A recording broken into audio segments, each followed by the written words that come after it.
13절 말씀부터 24절까지 보시겠습니다. 요한일서 3장 13절로 24절까지 한 절씩 교독으로 읽겠습니다. 형제들아, 세상이 너희를 미워하여도 이상히 여기지 말라. 우리는 형제를 사랑함으로 사망에서 옮겨 생명으로 들어간 줄을 알거니와 사랑하지 아니하는 자는 사망에 머물러 있느니라. 그 형제를 미워하는 자마다 살인하는 자니 살인하는 자마다 영생이 그 속에 거하지 아니하는 것을 너희가 아는 바라. 그가 우리를 위하여 목숨을 버리셨으니 우리가 이로써 사랑을 알고 우리도 형제들을 위하여 목숨을 버리는 것이 마땅하니라. 누가 이 세상의 재물을 가지고 형제 궁핍함을 보고도 도와줄 마음을 닫으면 하나님의 사랑이 어찌 그 속에 거하겠느냐? 자녀들아, 우리가 말과 혀로만 사랑하지 말고 행함과 진실함으로 하자. 이로써 우리가 진리에 속한 줄을 알고 또 우리 마음을 주 앞에서 굳세게 하리니 이는 우리 마음이 혹 우리를 책망할 일이 있어도 하나님은 우리 마음보다 크시고 모든 것을 아시기 때문이라. 사랑하는 자들아, 만일 우리 마음이 우리를 책망할 것이 없으면 하나님 앞에서 담대함을 얻고 무엇이든지 구하는 바를 그에게서 받나니 이는 우리가 그의 계명을 지키고 그 앞에서 기뻐하시는 것을 행함이라. 그의 계명은 이것이니 곧 그 아들 예수 그리스도의 이름을 믿고 그가 우리에게 주신 계명대로 서로 사랑할 것이니라. 그의 계명을 지키는 자는 주 안에 거하고 주는 그의 안에 거하시나니 우리에게 주신 성령으로 말미암아 그가 우리 안에 거하시는 줄을 우리가 아느니라. 아멘. 하나님께서 어떠한 사랑으로 우리를 하나님의 자녀로 일컬음을 받게 하셨는가를 알아야 된다고 이제 어제 말씀 전했지요. 그의 아들의 피로 우리를 구원하시고 우리를 자녀 삼아 주셨습니다. 이 사실을 믿는 자마다 그의 깨끗하심과 같이 자신을 깨끗하게 해야 된다라고 했죠. 왜냐하면 마지막 때에 하나님의 거룩하심과 같이 우리는 거룩한 모습으로 서 있어야 될 것이고 예수님을 닮은 모습으로 있어야 하기 때문에 그러합니다. 예수님을 닮은 모습에 대하여 오늘 읽은 말씀은 예수님이 우리를 위해서 목숨을 버리셨으니 우리 또한 형제를 위하여 목숨을 버려야 한다고 가르쳐 줍니다. 그리고 이러한 내용을 강조하기 위해서 이것은 마땅한 일이라라고 하는 표현을 사용하고 있습니다. 우리는 형제를 사랑하는 일에 목숨을 내어주기까지 사랑할 수 있을까요? 내가 낳은 자식을 위해서는 목숨을 줄 수 있지만 형제를 위해서는 그렇게까지 하기는 쉽지가 않습니다.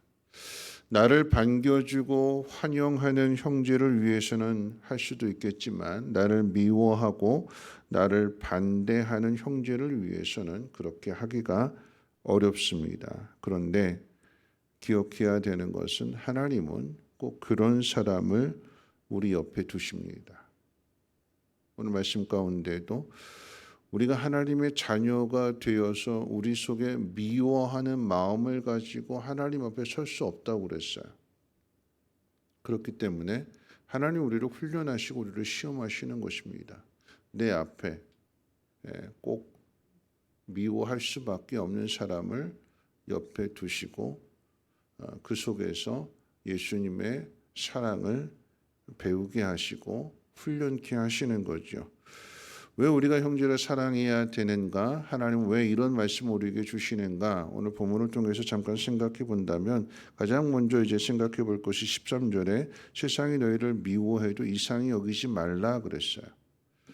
형제를 사랑하는 그 환경들, 우리가 훈련받는 그런 환경은 좋은 환경에서 아무 걱정거리 없고 그저 삶이 여유가 있고 넉넉하고 평안한 가운데에서 형제를 사랑하라 하시는 것이 아니라 미움을 받고 멸시를 받는, 말하자면 좋지 않은, 힘들고 고달픈 그런 상황 속에서 형제를 사랑하라고 하십니다. 왜냐하면 예수님이 이 땅에 오셔서 유대인들로부터 미움을 받으셨고 심지어는 제자들로부터 배신을 당한 상황 속에서 예수님은 자신의 생명을 내어주셨습니다. 왜 우리가 형제를 사랑해야 되는가? 또 고달프고 힘든 상황 속에서 미움을 받는 상황 속에서 왜 우리가 형제를 사랑해야 되는가? 형제를 사랑함으로써 우리가 사망에서 생명으로 옮겨졌다라고 하는 그 사실을 세상 가운데 나타낼 수 있고 하나님과 사람 앞에서 증명할 수 있기 때문에 그러합니다. 형제를 사랑하지 않는 사람은 오늘 본문 표현대로 이야기한다면 사망에 그대로 머물러 있다라고 가르쳐 줍니다. 형제를 사랑하는 일이 구원받는 조건은 아니지만 형제를 사랑하는 그 일을 통해서 구원받은 사람이 예수님과 닮았는지, 만약에 떨어져 있던 사람이 이산 가족이 됐던 그런 형제가 다시 만나게 되었을 때 형제냐 아니냐 뭘로 분별할까요? 유전자 검사하겠죠. 유전자 검사를 통해서 일치가 된다면 그 얼굴이든 어디가 됐든 그 닮은 구석이 있는 거예요. 닮아야 되는 거예요. 닮아야 형제라고 하는 것이 확인이 되는지 유전자도 다르고 얼굴 모양새도 다르고 다 다른데 형제라고 할 수 있을까요? 우리가 예수님과 한 몸을 이뤘다면 예수님을 닮은 구석이 있는 모습으로 하나님 앞에 서야 된다라고 하는 것입니다. 자, 왜 우리가 형제를 사랑해야 되는가? 오늘 본문은 구체적으로 가르쳐 줄 때에 17절 말씀 가운데 보면 세상의 재물을 가지고 형제의 궁핍함을 보고 도와줄 마음을 닫으면 하나님의 사랑이 그 속에 거하지 않는다고 그랬어요. 형제가 어려운 모습을 보았을 때에 형제를 돕고자 하는 그 마음을 여는 사람의 마음에는 하나님의 사랑이 있다라고 하는 거죠. 하나님이 우리에게 재물을 주시는 것은 쌓아서 높이 쌓아가지고 그걸 압축해서 가지고 오라 하시는 것이 아니고 또는 그 재물을 잘 쌓아서 자녀들에게 잘 물려주고 온 사람이 하나님 기뻐하시는 사람이 아니라 어려운 형제를 위해서 흘려보내는 사람이 하나님이 기뻐하시는 사람이고 하나님의 자녀가 됨을 오늘 가르쳐 줍니다. 이 또한 하나님 우리를 시험하시는 거죠. 나에게 있는 이 재물을 누구를 위해서 쓸까? 그럼 그런 거예요. 어려운 형제가 앞에 있어요.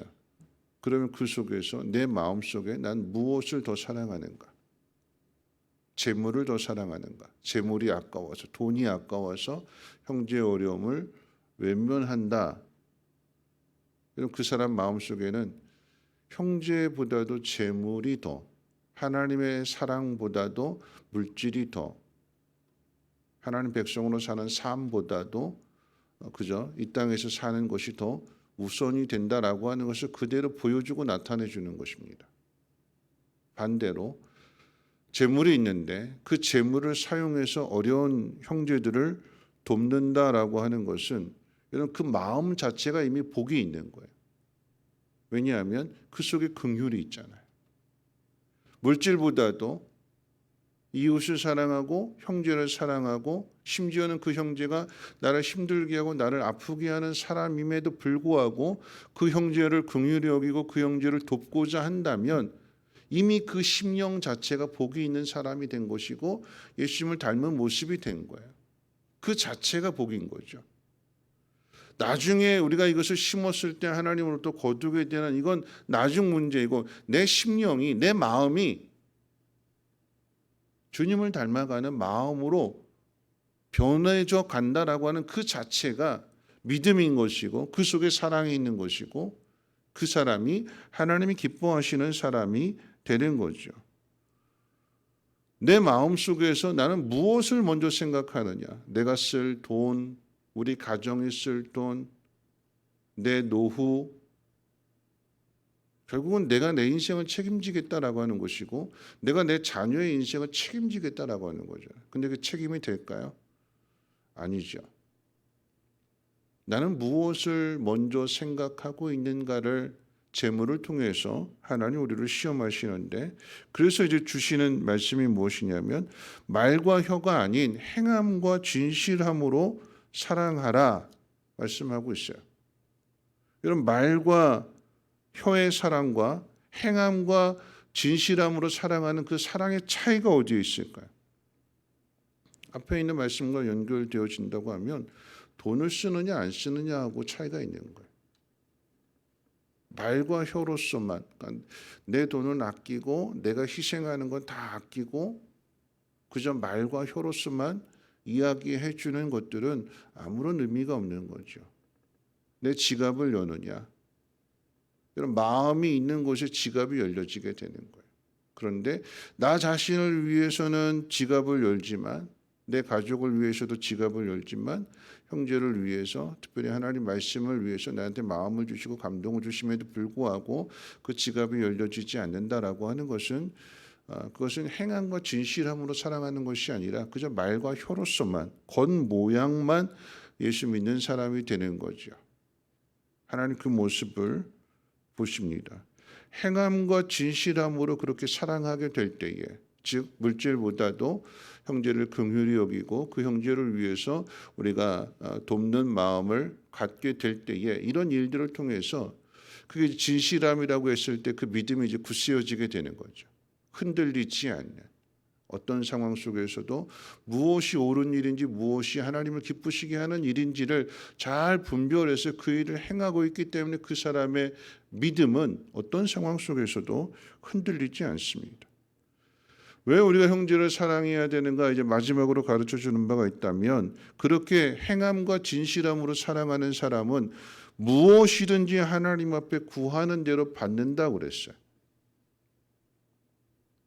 여러분, 우리가 손해보는 일이 아니라 형제를 사랑하는 일, 형제를 위해서 내 지갑을 여는 그 일이 우리가 하나님 앞에 구하는 그 모든 것들을 받게 된, 결국 하나님께서 왜 꼭 그렇게 미워하는 사람, 힘든 사람, 그 형제를 옆에 붙여놓으시고 사랑하라고 이렇게 하나님께서 말씀하시는가? 하나님께서 우리의 믿음을 훈련하시고 우리에게 더 좋은 것을 주시기 위해서 구하는 대로 받는다고 그랬잖아요. 전에도 한번 말씀을 드린 적이 있습니다만, 어떤 분이 모든 걸 다 정리하고 온 가족이 미국으로 이민을 갔어요. 아무것도 모르잖아요. 그래도 한국 사람은 믿을 수 있다고, 먼저 이민 온 사람, 그곳에 경험이 있는 사람 믿을 수 있다고 해가지고 먼저 이민 온 한국 사람한테 모든 걸 부탁해가지고 맡겨놨는데, 근데 먼저 온 한국 사람이 사기를 쳐버렸어요. 가지고 온 재산 다 날리게 되었고요. 오히려 거기서 이제 폭행까지 당하게 되는, 절망인 거죠. 좌절이고 분노고 그 속에 미움이 가득한, 가족 전체가 어려움 빠지게 되었으니까 낯선 곳에서 아무것도 의지할 수 없는, 막막하고 당장 먹고 살아야 되니까 인종차별을 당하고 멸시를 당하면서 힘들게 하루하루 벌어서 살아야 되는, 그 속에 미움과 울분이 가득했어요. 그러다 보니까 공부를 곧잘 하던 두 아들이 방황하기 시작하고 어긋나기 시작합니다. 제일 답답한 게 돈이야 벌면 되는데 자식들이 어긋나게 되니까, 그때 비로소 이제 하나님을 찾게 되고 간절하게 하나님 앞에 기도할 때 하나님께서 그런 음성을 들려주시더래요. 용서해라, 사랑해라. 자꾸 그 속에 울분과 미움과 화가 가득했는데, 그런데 하나님이 자꾸 용서하라, 사랑하라 말씀해 주시니까 그 상황 속에서 이 돈을 다 잃게 되고, 그러니까 이제 서로 가족끼리 탓하게 되고 부부가 싸우게 되고 그 모습을 자녀들을 보니까 삐딱하게 되고, 결국 가족도 불화로 가득한, 근데 이제 하나님이 사랑하라, 용서하라 말씀 주시니까 그 말씀 붙들고 어떻게든 해보려고 하니까 가족이 먼저 화목하게 되고, 그 가족의 화목을 통해서 그렇게 우리 인생을, 우리 가정을 망가뜨린 그 사람, 원수 같은, 복수하고 싶은, 근데 그 사람을 향해서도 용서의 마음을 갖게 되고 그를 용서하게 되니까 하나님께서 이제 그때부터 이 두 아들을 만지셔서 두 아들이 정신을 차리고 공부를 해서 대학에 들어가게 되더라라고 하는 거죠. 이런 과정을 통해서 그분이 집사님이신데 이런 고백을 합니다. 진작에 이렇게 마음을 정리했다라고 한다면 돈이야 잃어버려도 다시 벌면 되지만 이렇게 오랫동안 자식들이 고통을 겪지는 않았을 텐데. 그런 후회를, 그런 아쉬움을 갖더래요. 진작에 하나님 말씀을 따라서 내가 순종했으면, 내가 하나님을 찾고 하나님을 의지했으면, 그리고 하나님의 주시는 말씀 그대로 행했으면 진작에 이 가정에 이렇게 불화를 겪으면서 서로 마음고생하고 서로 미워하고 이런 일들을 겪지 않았을 텐데 자기 때문에 자기 자식이 고생을 당했다고 하는 그런 고백을 하는 것을 보게 됩니다. 이런 말씀을 정리할 텐데 왜 우리가 형제를 사랑해야 되는가? 왜 하나님은 나에게 꼭 이런 사람을 내 옆에 두시고 사랑하라고 하시는가? 여러분, 내 인생에 죄송한 표현이지만 혹 같은 사람이 있을 수 있어요. 하나님 왜 내 인생에 날개를 달아주시지 않고 혹을 붙여주셨을까 하는 그런 사람들 있죠. 예를 들어서 자녀가 아프다고 한다면 그럼 그 부모는 그 아픈 자녀를 치료하기 위해서 자신의 모든 걸 다 쏟아붓잖아요. 왜 하나님은 나에게 건강한 자식을 주시지 않으셨을까? 왜 잘나고 똑똑한 자식을 주시지 않았을까? 원망하고 불평한 일이겠지만 그런데 하나님께서 나에게 맡겨주신 그 영혼을 돌아보고 사랑하고 섬기는 그 인생을 사는 것 자체가 내 믿음을 굳건하게 하는 일이요. 내가 이 땅을 살아가야 되는 분명한 이유를 찾은 것이고 하나님 기뻐하시는 일들을 순종하고 있는 것이기 때문에 그것이 손해보는 일이 아니라 그 일을 통해서 하나님께서는 우리의 믿음을 완성해 가신다라고 하는 것입니다. 여러분, 조개에 우리가 잘 아는 이야기, 진주가 어떻게 만들어지는 과정을 한번 생각해 보시죠. 이물질이 들어오는 거잖아요. 이물질이 조개 몸속에 박히게 되었을 때 이 이물질을 바깥에 빼내버리면 조개는 그냥 조개로 끝나는 거예요. 그런데 그 몸속에 그 살에 박혀져 있는 이 이물질을 어떻게 해요? 계속해서 이걸 싸고 싸니까 어떻게 될까요? 그게 진주가 되는 거잖아요. 그러면 이 살과 진주가 하나로 붙어져 있는 거예요. 그러면 나중에 이 조개가 물 바깥으로 나오게 되었을 때 어떤 게 더 귀할까요? 조개 안에 있는 그 살이 귀할까요? 아니면 그 살에 붙어 있는 진주가 귀할까요? 뭐가 더 귀해요? 살보다도 그 살 안에 있는 진주가 더 가치 있고 귀한 거잖아요. 우리 인생이 하나님 앞에 서게 되었을 때 하나님 우리의 뭘 보실까요? 이 육체를 보실까요? 아니요. 이 육체는 썩어질 육체고 주님 오시게 되면 다시 오실 그때에 주님의 몸으로 변화되지만 그 이전에 우리가 하나님 앞에 서게 될 때에 그 모습 속에서 하나님 우리의 뭘 확인하실까요? 우리 안에 있는 믿음, 우리 안에 있는 성품, 이것이 하나님을 닮은 성품인가, 예수님을 닮은 성품인가? 우리의 성품이 곧 믿음이며 우리의 성품이 곧 사랑입니다. 그 속에 말씀이 있는 것이고 그 속에 순종이 있는 것이고 그 속에서 하나님 되심을 세상 앞에 증명하는 것입니다. 형제를 사랑하라고 하신 이 말씀이 우리에게는 때로는 힘들게 왜 나에게만 하시는 말씀으로 들려질 수 있지만 이 말씀에 순종할 때에 누가 보게 되는가? 누가 가장 수지를 맞는가? 내가 형제 사랑하는 일을 위해서 내 지갑을 열었을 때에 하나님이 그렇게 하라고 명령하셨고 말씀하시는데 그 열린 지갑을 그냥 두실까요? 아니죠. 그 지갑을 열어서 형제를 사랑한다면 하나님은 하늘 문을 여시고 하늘의 복을 그 지갑 안에 더 풍성하게 채워주실 줄을 믿습니다. 오늘 이 하루도 특별히 이제 성탄절을 앞에 두고 어려운 이웃들을 돌아보고 형제를 돌아보고 사랑하는 일에 더욱 힘쓸 수 있는 우리 모두가 되시기를 주님의 이름으로 축원을 드립니다. 우리 함께 찬송 196장 찬송하시고 함께 기도하겠습니다.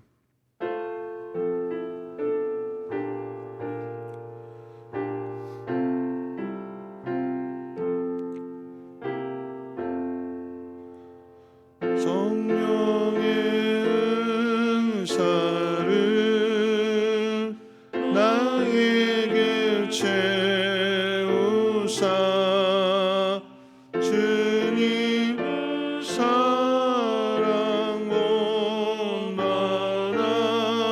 나 살게 하소서. 성령의 은사를 나에게 채우사 정령한 마음 가지고 나 행케 하소서. 성령의 은사를 나에게 채우사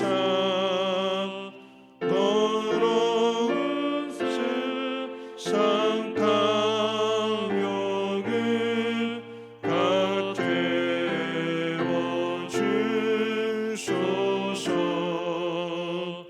성령의 은사를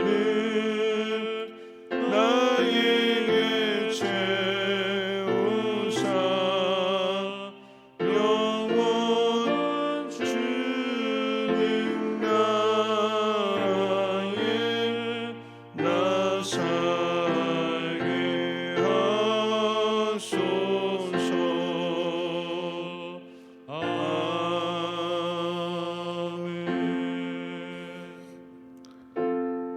오늘 말씀 생각하면서 함께 기도하실 텐데요. 우리는 살아가면서 자꾸 본전 생각합니다. 왜 나만? 왜 나만? 이 세상으로 모든 것이 끝난다면 내가 이렇게 살아가는 것 자체가 억울하고 분하고 속상하고 왜 난 이렇게 힘들게 살아야 될까 하지만 근데 그렇게 살아가는 것 그 모습이 그 마음이 천국에서 더 귀하게 빛나는 거잖아요. 하나님 앞에 가서 상 받는 거잖아요.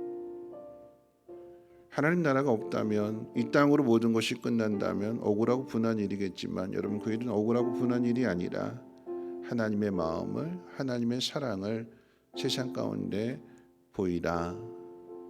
이 세상 살아가면서 물질이 전부가 아니라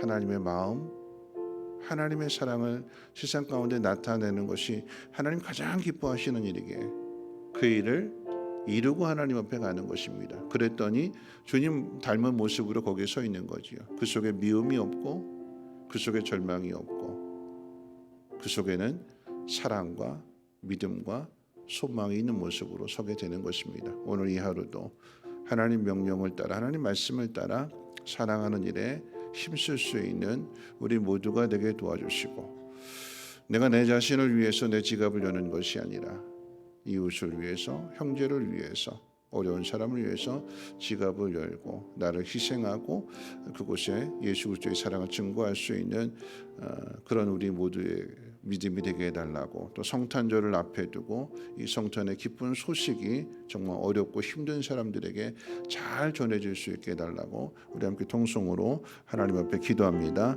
거룩하신 하나님 감사합니다. 오늘도 하나님 말씀을 듣고 하루를 시작하게 될 때에 하나님이 주신 말씀 우리의 힘으로는 할 수 없기에 오늘 이 새벽 성령의 충만함을 허락해 주옵시고 우리가 마땅히 행해야 할 일들을 오늘 깨닫게 해 주셔서 하나님 힘들어서 살기 위해서 하나님 앞에 나왔더니 하나님은 사랑하라고 하셨고 용서하라고 하셨습니다. 우리의 감정으로 우리의 생각으로 할 수 없는 일이지만 하나님을 믿는 그리고 순종하는 마음으로 하나님의 뜻을 따랐더니 하나님 거기에 회복이 있었고 하나님 거기에 화목함이 있었으며 그곳에 하나님의 영광이 나타나게 되었습니다.